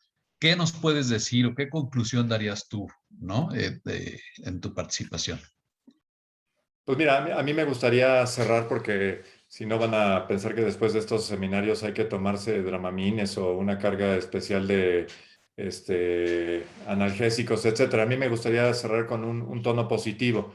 Y eso no me ciega ante la realidad que vemos, que hemos descrito entre los tres. Ahorita algunos de los datos que daba mi buen amigo Santiago, pues son para no dormir, pero yo daría una parte positiva, que es que el trabajo pro bono, que la suma de las tareas que realizamos en muchas organizaciones de la sociedad civil, que colectivos como Seguridad Sin Guerra, como Fiscalía que Sirva, han demostrado que la suma es geométrica, que la suma de 2 más 2 no es 4, es como 8 o 16, que la capacidad que tenemos de influir en el futuro en el país sí está determinada por la voluntad que tengamos de sumarnos, de cubrir nuestras deficiencias con el talento, con la sagacidad, etcétera, de otros, y que en México Unido, por ejemplo, estamos convencidísimos del trabajo en equipo, y así como en política de drogas lo hicimos con Seis, con Andrés, lo hemos hecho en muchas otras tareas, y ver cómo pequeños engranes hacen que la maquinaria gire en una forma distinta.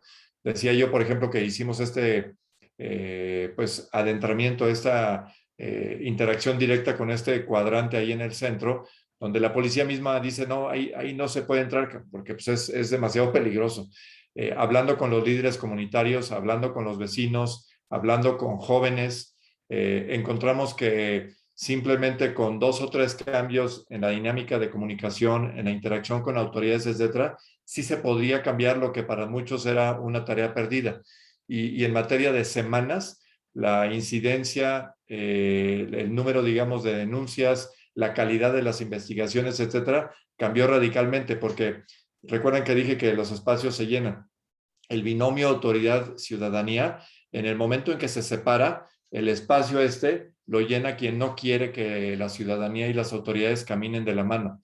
Entonces, el chiste está en cerrar justamente esa posibilidad de trabajar y conjuntamente con visibilidad, con transparencia, con rendición de cuentas, las cosas sí pueden suceder. Alguna vez se nos pregunta, oye, pero es que el país no está preparado para esas cosas, eso puede suceder en otro lugar, nosotros vamos muy atrasados.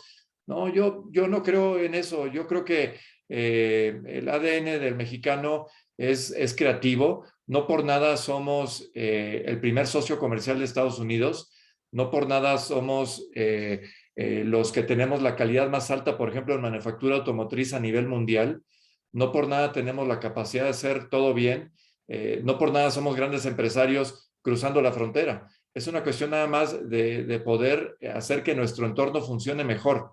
Y para eso tenemos que salir de zona de confort, tenemos que salir de los privilegios y tenemos que estrechar la mano de quienes no han tenido la posibilidad de educarse, de que no han tenido la posibilidad de estar cerca, por ejemplo, de la fundación, que no han tenido la capacidad de, pues, simplemente de tener una vida más cosmopolita, etcétera.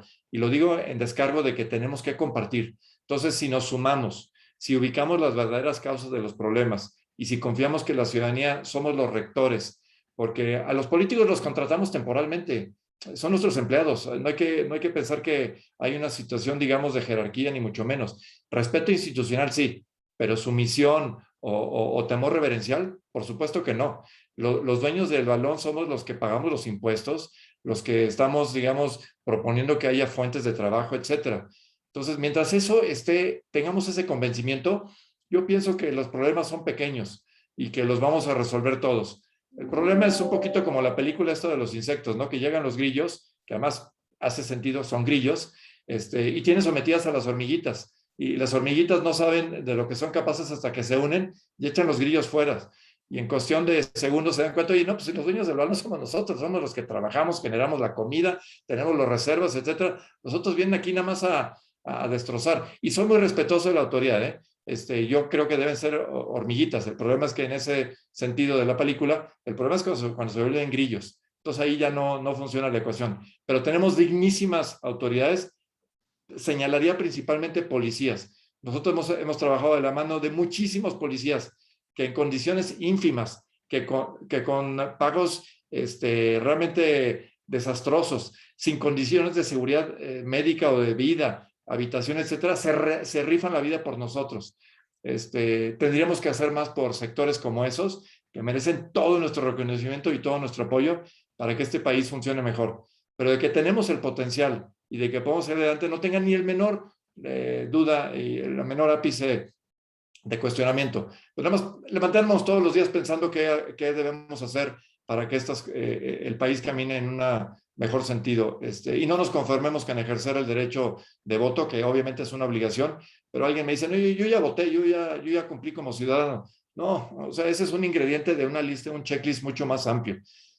Así es que, insisto, salgamos victoriosos, la ciudadanía puede hacer mucho más, informados y unidos, somos esas hormiguitas de esa película. Y en México Unido estamos convencidos de que la suma hace la fuerza y los resultados están a la vista. Es nada más si queremos obtenerlos o no. Propongámonos avanzar y estoy seguro que lo lograremos. Muchas gracias. Al contrario, muchas gracias a ti, Juan Francisco, por ese positivismo y entusiasmo, ¿no? Si no te estuviera viendo, creería que es un muchacho muy joven el que está hablando con tanta energía y tanto entusiasmo y qué bueno que sea así, ¿no?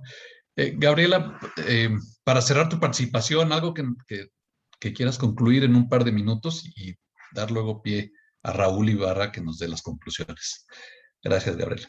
Ay, muchísimas gracias, Carlos. Pues voy a concluir con una anécdota personal, porque aquí, bueno, que también se han compartido experiencias personales en el ejercicio de la profesión de la abogacía y escuchando a Juan Francisco sobre el tema de la policía. Yo también, o sea, apoyo, la verdad, he tenido la oportunidad de trabajar con pues funcionarias, operadores, operadoras pues en distintos estados y en distintos niveles, ¿no? A nivel federal, estatal, pero algo que me ha significado, todo ha sido, bueno, las experiencias han sido diversas y muy positivas, siempre, sobre todo estuve mucho tiempo en el ámbito de la capacitación, pero algo que sí fue muy, muy significativo fue precisamente trabajar con policías. Eso, la verdad es que cambió, fue aquella materia que nunca llevé en la facultad y que me hizo mucha falta, porque me dio una perspectiva muy distinta de lo que es la justicia y de lo que es el trabajo de calle. Eso es algo que a veces se discute, se habla, ¿no?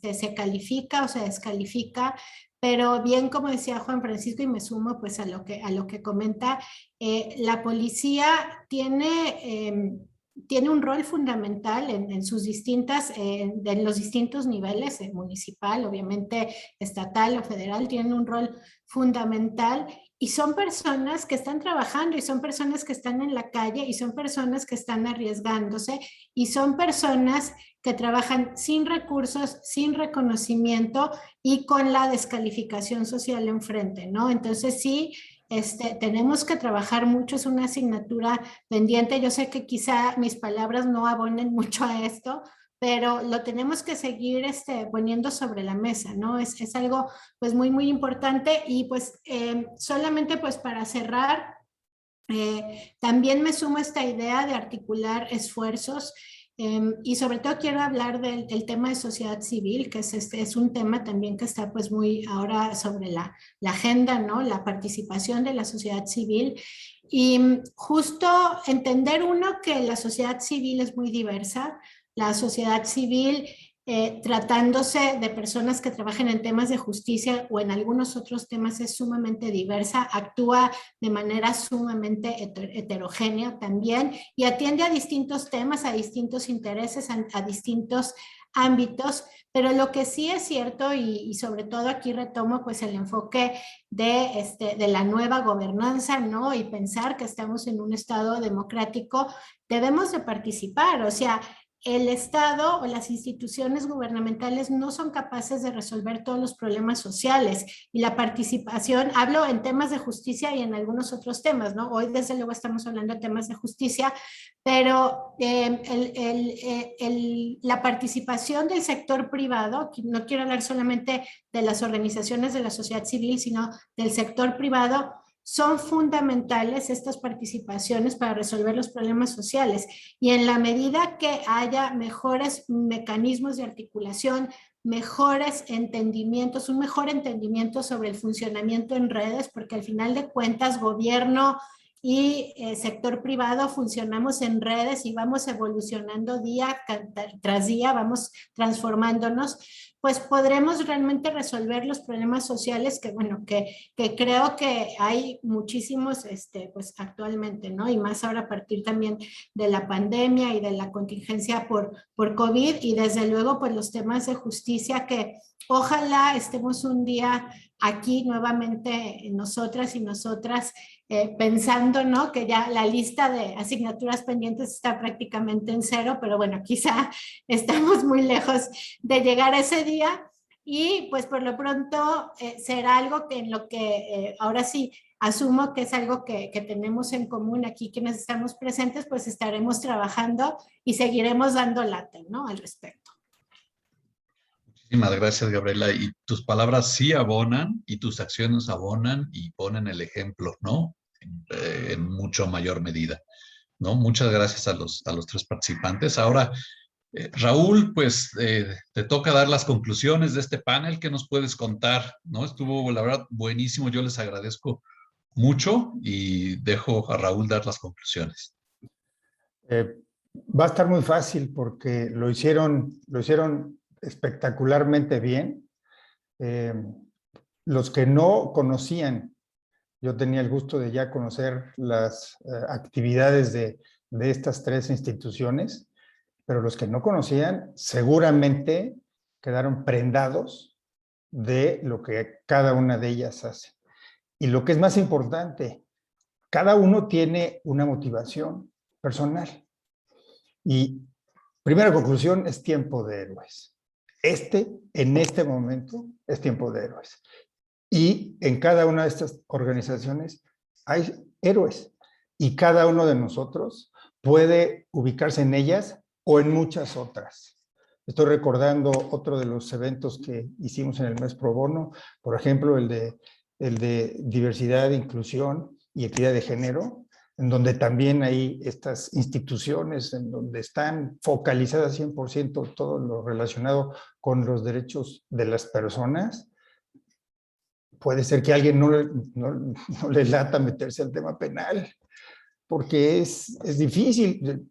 En mi caso personal, yo estudié Derecho, incluso don Diego Fernández de Ceballos, que fue mi maestro, me invitó a participar con él y no tengo el estómago. Hay gente que necesita el estómago para poder estar en temas penales, pero yo no, yo soy débil de estómago, pero soy entrón para otras cosas. Pero vimos otro evento también en el mes pro bono, el de los proyectos de sustentabilidad, en donde ahí estamos defendiendo espacios, áreas importantes para el desarrollo de nuestro país. Y otra vez, fíjense cómo cada quien debe encontrar su vocación y dedicarle tiempo. Por eso, primera conclusión, es tiempo de héroes. ¿Ustedes creen que los de Artículo 19, Fortis o México Unido contra la Delincuencia, como no tenían nada que hacer, ¿qué hacemos hoy? No, pues eso es una vocación, ¿no? Oye, eso pasa, ¿no? O sea, oye, ¿qué hacemos hoy? Pues vamos a darnos de golpes, ¿no? Eso sucede, realmente. Hay gente que en la calle viven así. Oye, estamos aburridos. Pues vamos a un ente. Canalicen esa energía de otra manera, mucho más constructiva. Y esa es la primera conclusión. Los héroes existen. No necesitan salir en 8 columnas. Ahí están los héroes. Están atrás de estas organizaciones y seguramente muchos de los que nos están oyendo son héroes. Entrenle, jóvenes, ¿no? Los que ya están haciendo su trabajo en organizaciones, los aplaudo, son héroes, ¿no? Los que no, es el momento de encontrarse y dedicarse a esto, ¿no? Y aquí esa es la primera de mis conclusiones. La segunda,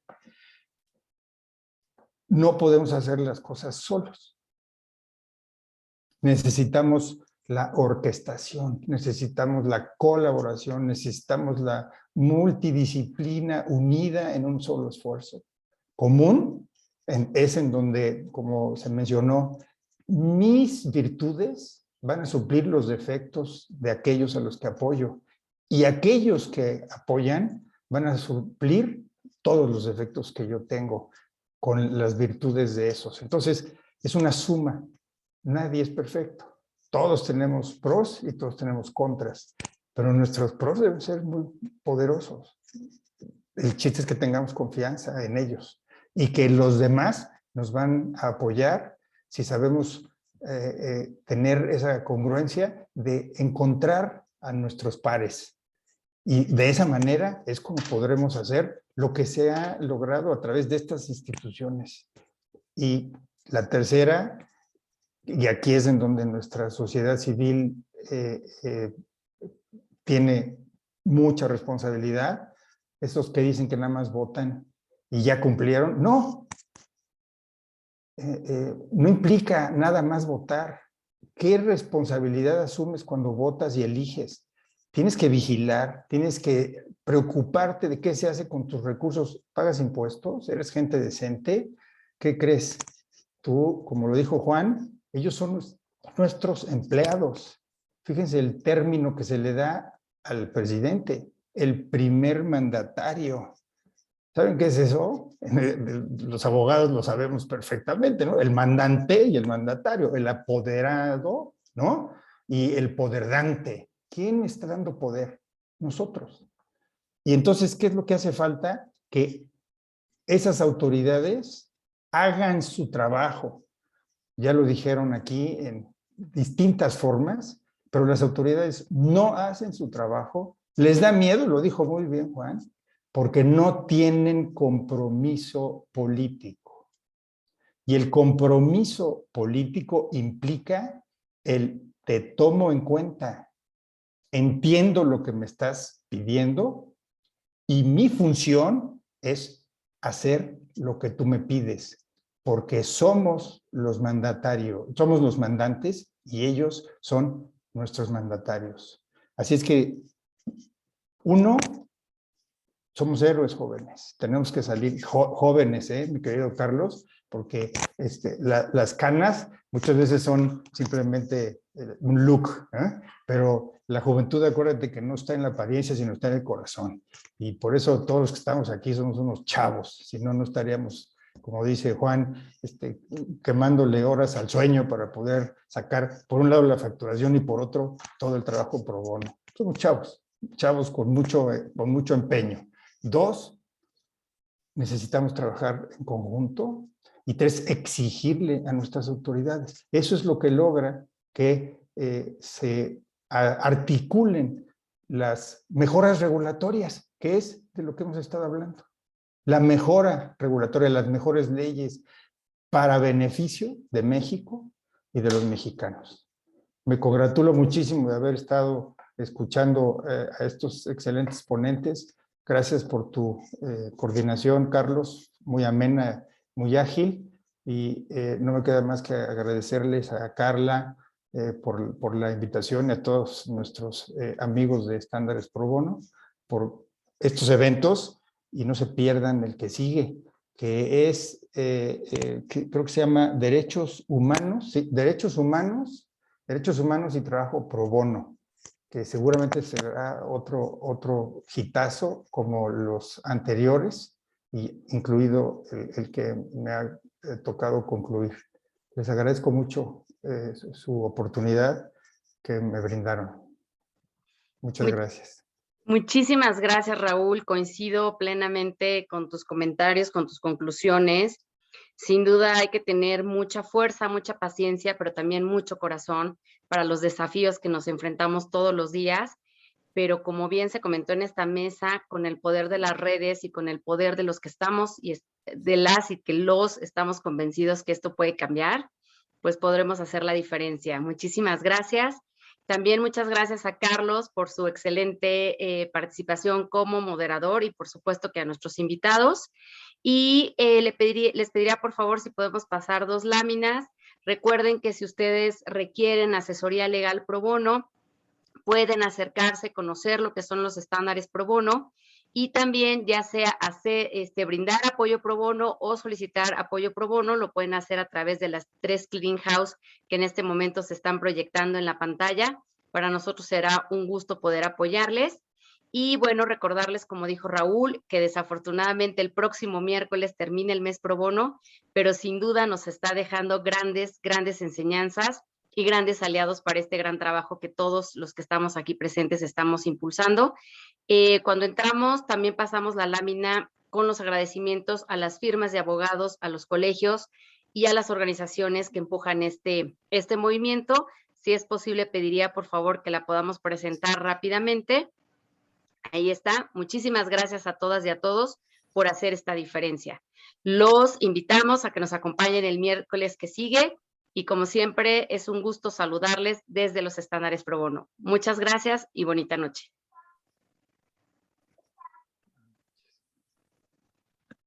Hasta luego. Gracias, muy amables, buenas A noches. ustedes, bye. Chao. Excelente.